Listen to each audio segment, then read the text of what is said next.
Punya hunian pribadi siapa yang gak mau? Salah satu opsi untuk punya hunian pribadi adalah dengan membangun rumah sendiri. Ada yang bilang kalau bangun rumah sendiri itu lebih murah daripada beli rumah yang udah jadi. Ya sebenarnya ada banyak plus minus tergantung pertimbangan tiap orang. Tapi kalau sobat finansialku suka berkreasi dengan membangun rumah, ini memang menjadi pilihan tepat.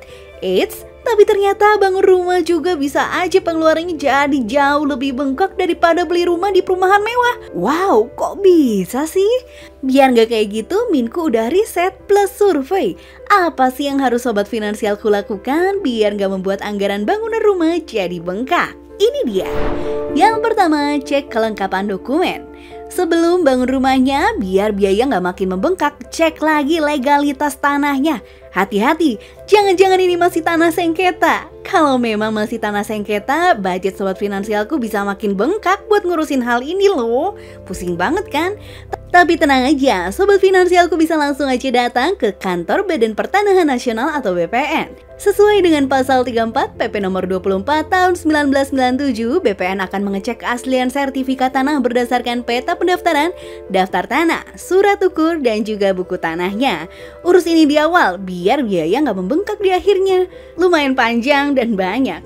Tapi kalau nggak diurus, bisa-bisa bengkak nih budgetnya sobat finansialku. Kalau sobat finansialku merasa ini ribet, bisa juga kok langsung pakai jasa notaris. Notaris akan bantu sobat finansialku untuk urus ini semua. Yang kedua, cek sistem yang ada. Apa aja sih sistem lingkungan yang perlu diperhatikan? Pertama, air. Kemudian listrik. Ketiga, saluran pembuangan. Keempat, koneksi internet atau wifi. Dan juga telepon. Cek sistem ini terlebih dahulu sebelum nantinya membangun rumah. Kalau tidak nantinya malah jadi bongkar pasang lagi. Kerja 2 kali deh. Dan akhirnya budget membengkak. Pastikan perhitungannya sesuai ya sobat finansialku. Yang ketiga, perhatikan harga bangunan. Sobat finansialku, Minku dapat saran nih dari teman Minku yang adalah seorang arsitek sekaligus kontraktor juga. Katanya, kalau bangun rumahnya tidak terlalu terburu-buru, ada baiknya sesuaikan dengan harga bangunan saja. Karena ternyata harga bangunan yang ada itu sangat fluktuatif.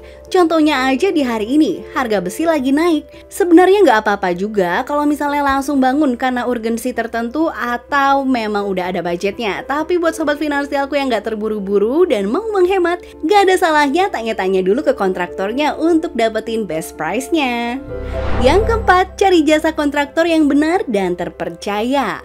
Tahu nggak sih sobat finansialku, beberapa waktu lalu ada seorang public figure Indonesia yang kecewa dengan kontraktor karena ternyata kerjaannya nggak bagus. Alhasil beliau keluar uang lebih banyak untuk cari orang yang bisa benerin kerjaan kontraktor sebelumnya. Ini juga sesuatu yang bisa bikin dompet jebol. Buat jadi pelajaran, sebelum bangun rumah, kita bisa lihat review kontraktornya terlebih dahulu. Kalau bisa, dapat reviewnya dari orang yang memang sudah pernah mendapatkan jasa kontraktor tersebut.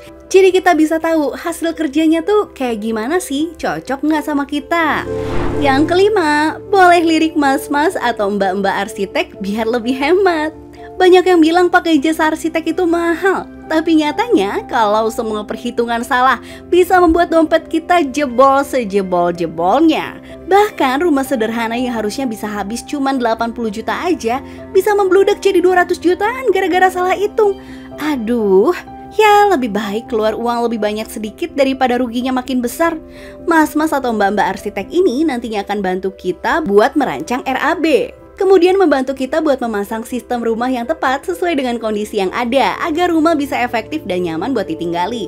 Kemudian mbak-mbak ataupun mas-mas arsitek akan membantu kita dalam merancang bahan baku apa sih yang paling terbaik untuk kondisi cuaca yang ada. Dan yang paling penting, mereka juga akan bantu kita untuk mendesain rumah supaya lebih estetis dan juga nyaman. Jadi betah deh tinggal di rumah. Oh iya, Minku nggak di-endorse sama mas-mas ataupun mbak-mbak arsitek loh. Jadi sobat finansialku boleh cari arsitek ataupun kontraktor yang terpercaya sesuai kepercayaan sobat finansialku.